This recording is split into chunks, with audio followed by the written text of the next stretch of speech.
PPS di Kelurahan Cisarua, Kecamatan Cisarua melakukan tes kesehatan bagi masyarakat yang ingin bergabung dalam anggota KPPS pemilihan kepala daerah tingkat calon gubernur dan wakil gubernur Jawa Barat, calon Bupati Bogor dan wakil Bupati Bogor.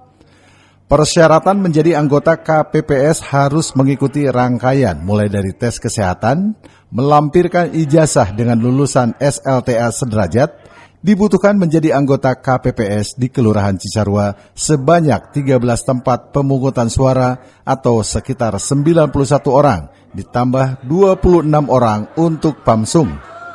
Hari ini itu adalah cek kesehatan sebagai syarat menjadi calon KPPS untuk mendaftar calon KPPS, di mana di Kelurahan Cisarua ini ada 13 TPS dan hari ini calon KPPS ini memeriksakan diri untuk kesehatannya di sini.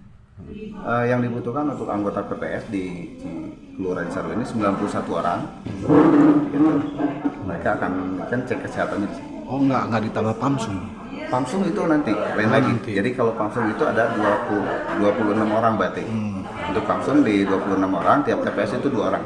13 TPS.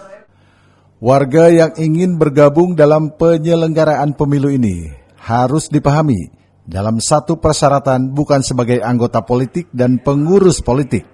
Dari Cisarua, Wawan Supriyatna melaporkan.